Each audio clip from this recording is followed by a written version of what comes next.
Today on This Week Health. As you think of AI, machine learning, cloud computing, it's a huge opportunity for us. We can get into more predictive care, informed diagnosis. However, with great opportunity also comes risk, and cybersecurity vulnerabilities are abounding in that area. Not every hospital has resources, and there's work that AAMI can do to help progress cyber across that community.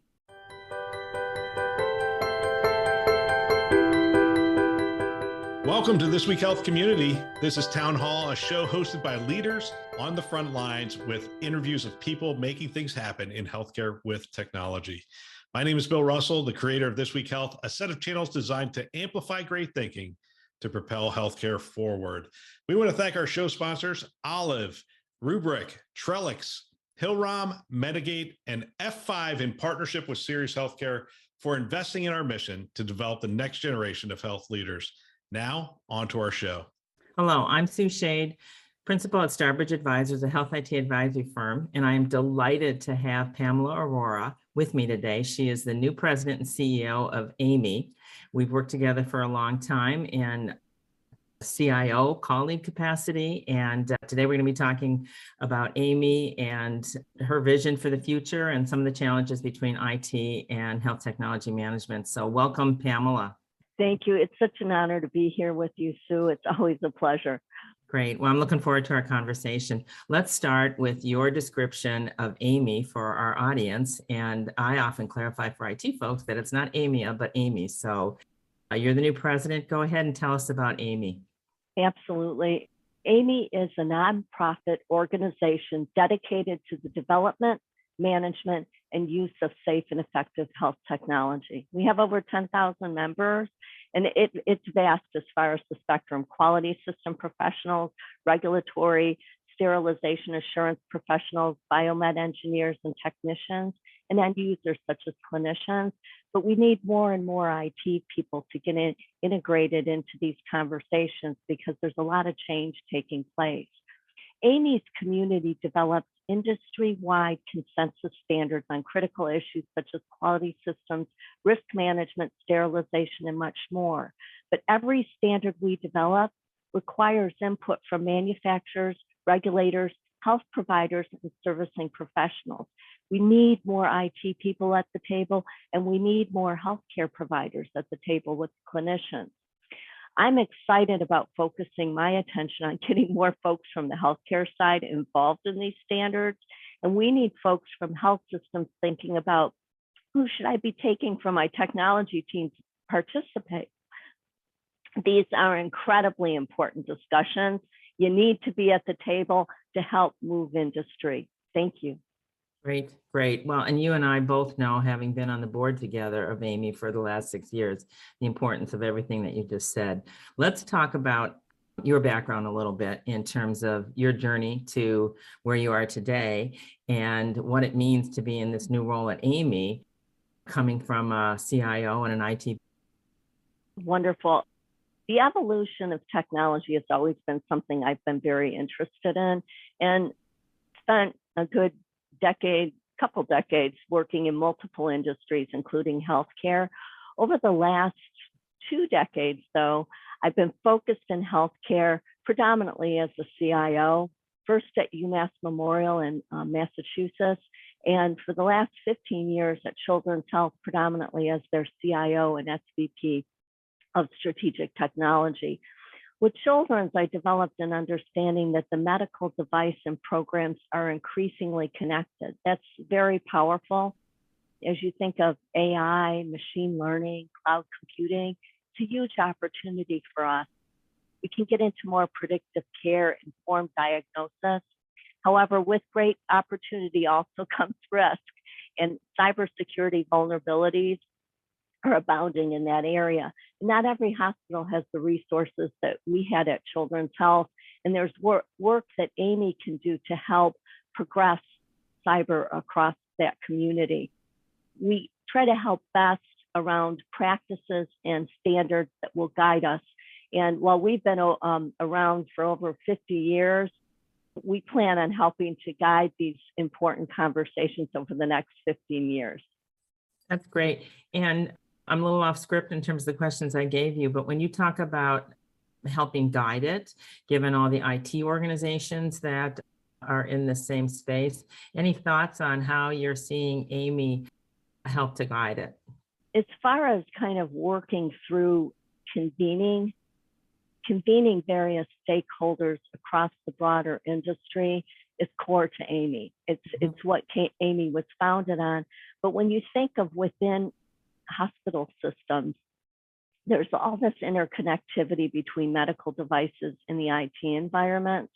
And AAMI is working to be a bridge. So when you think of the HTM resources, we've been doing training to update them on more IT practices, because there's that reach out from the HTM community, the biomed professionals, into the IT world, and also helping with certifications like the BMed Apprentice program that includes curriculum to earn an IT fundamentals certification. That's important for the HTMs to reach to IT. And when it comes to cybersecurity, that's a key component too that we've been working to bridge, and we take it very seriously. But part of an example, AAMI's HTM committee recently published a medical device cybersecurity guide for HTM departments. This is a good example of how experts from across the industry help to bridge that gap. We've also been looking for more experts from all corners. So if you're interested in volunteering for an AAMI HTM committee, contact our VP of HTM, Daniel McGarry, and that's VMCGEARY at AAMI.org. We need you at the table, because from that standpoint of how to get all this data flowing securely and safely, we need IT and HTM to work together.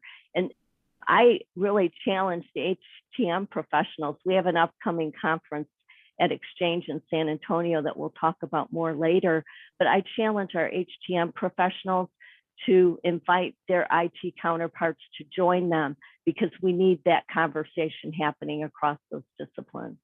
Super. I think you're talking at the macro level in terms of organizations as well as people getting involved from the IT world, more in AAMI and some of the HTM work. I love that you called for volunteers to help Danielle in that area. And we'll get more to the conference coming up, but let's talk more about it at the micro level. You and I have both served as CIOs in the past. We've had the HTM function reporting into us in some cases and others not. I think there's probably a lot of CIOs who see the value of closer work and collaboration, integration between IT and HTM. And I think there's some CIOs who just go, I don't want to deal with that too, right? Yeah. And I don't know if there's a middle ground, but if you can talk a little bit about how you see the IT and HTM relationship, how it's evolved over the past 10 years and some of the other implications for AAMI beyond what you've already commented on, which certainly cybersecurity and device integration are key in that. Especially too, when you think of the hospital at home or home health, right. There's so much in that realm. But back to the IT and the CIOs and respect to the HTM folks, I will, some organizations, back when I joined Children's Health, I took on the HTM Biomed department, and that was incredibly useful to both the technology team and the HTM team, and it really helped accelerate a lot of the integration as well as the cyber oversight. I will offer that you don't have to address it structurally in an organization. I'd say about now, last I did a pulse check on it about a year or two ago, it was like 40% of organizations were starting to have IT report, with a survey of a subset of the CIOs across the nation, but it's moving in that direction. I will offer, regardless of how it's structured though, you really need to meet frequently. And this whole aspect of having a united front, I will offer that for those that feel that they have too much on their plate from an IT standpoint, it will eventually catch up with you. So from that standpoint, we really can't wait to be able to build those bridges. The other thing that people don't always think of is sometimes our clinicians. So I'll take the area of radiology. There's some areas where you have islands of expertise, clinical expertise in organizations where they're setting all the strategy, they're talking with the vendor parties, and it's not just technology and the HTM biomed folks, it's also getting the clinicians to the table and finding those islands, because frankly, if you have scenes that aren't being attended to, it's a cyber risk, and then it's going to divert your attention from all those important strategic initiatives. So I emphasize, if you think your plate's too big, as far as things to do, it will get overflowing if you don't give attention to these areas. Well said. In my experience, particularly in an academic medical center, there are many leading clinicians who are owning and making decisions in the technology space. And while the CIO has a relationship with them or tries to have a relationship with them to partner and influence those decisions and integrate them to best they can, the leaders in the HTM area also have an important relationship to play there. So I appreciate your comments on that, as well as the point that it doesn't have to be structural integration, that it's really the collaboration, the partnership, however you can make that work. Let's go on and talk a little bit about your, so let's see, before we started recording, you said that you've been on the new job for a month now, right? 4 weeks. Yeah. So you're not drinking from the fire hose as you may have to if you were brand new because of your involvement with AAMI historically, but talk about your vision and goals for AAMI for over the next year. Absolutely. One, AAMI needs to continue to capitalize on its strength as a neutral convener and educator. And in doing so, more attention needs to be given to AI, machine learning, cybersecurity issues. And those are going to continue for the foreseeable future. The AAMI AI Standards Development Committee just released a new consensus report on AI risk management. That's a first step. We're talking, that's just a very small initial step, important one, but this is going to be a very prolonged effort. So I encourage folks to get involved. But the other thing that I'm doing is the first 3 months, I'm going on a listening tour. So I've been meeting with certainly the AAMI staff while we both have been on the board, Sue. It's a little bit different when you're just focused on strategy as a board member versus the operational issues that allow AAMI to realize its mission. And with that listening tour, I've also been talking to key stakeholders.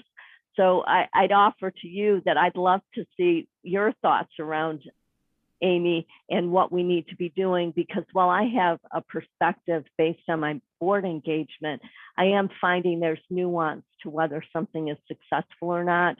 And also in some cases, there's just basic operational things that could, let's say, take strategies lunch. So we gotta be in a position to address those.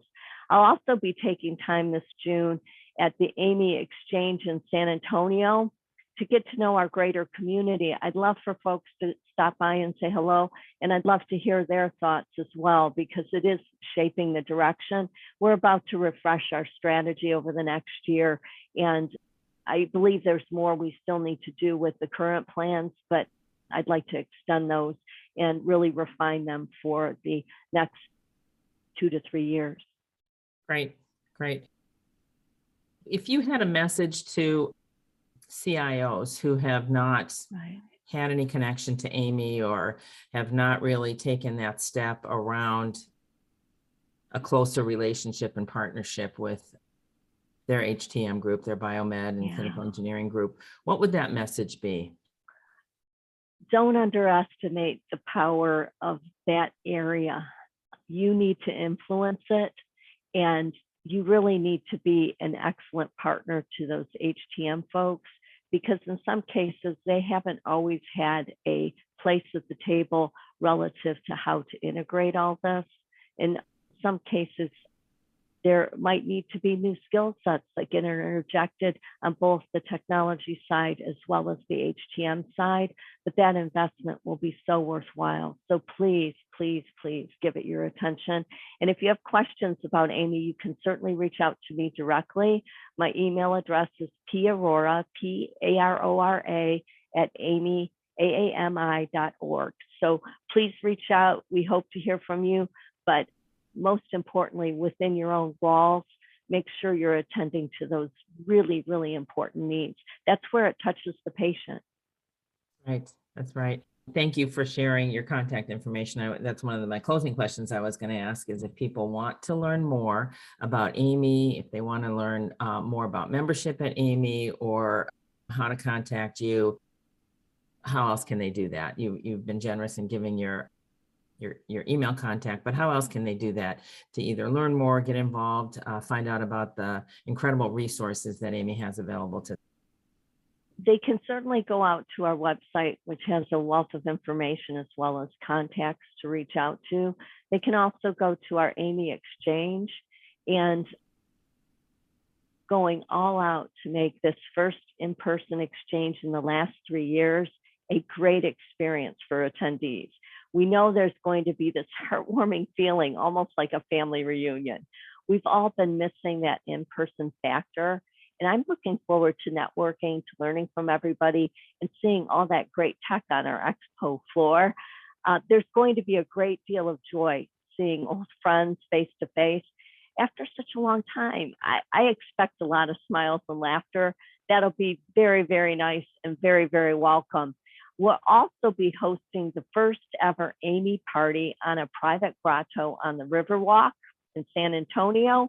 And our appreciation reception will take place at the Hard Rock Cafe overlooking the Riverwalk, San Antonio. A lot of fun. We're going to really celebrate being together. Great. I'm looking forward to it. I did not attend Chime or HIMSS. And of course, there hasn't been an AAMI exchange for the last few years. So I haven't been in person with everyone either. So that'll be great. And the dates in San Antonio? So it's June 4th through June 6th. Great. Great. Okay. So anything else that we haven't covered, Pamela, that you would want to share at this point? I think we covered a lot of ground. I also will get a chance to chat with you, Sue, relative to your ideas for AAMI. But I do want folks to know that when they give us feedback, we're listening, and we really are striving to raise the bar, because frankly, the industry is at a place where there's huge opportunity. COVID has really been a challenge for folks over the last couple of years, but I'd say it's been an amazing opportunity. Virtual is becoming much more prevalent, but that also means that we need to look at the cyber pieces so that all components of that continuity of care are addressed relative to safety. So please get involved, and I look forward to talking to folks. Great, great. Well, Pamela, thank you so much. And I look forward to seeing you and AAMI colleagues in San Antonio in about a month. So thank you so much. Thank you. I love this show. I love hearing from people on the front lines. I love hearing from these leaders. And we want to thank our hosts who continue to support the community by developing this great content. We also want to thank our show sponsors, Olive, Rubric, Trellix, Hillrom, Medigate, and F5 in partnership with Sirius Healthcare for investing in our mission to develop the next generation of health leaders. If you want to support the show, let someone know about our shows. They all start with This Week Health, and you can find them wherever you listen to podcasts. Keynote, Town Hall, Newsroom, and Academy. Check them out today, and thanks for listening. That's all for now.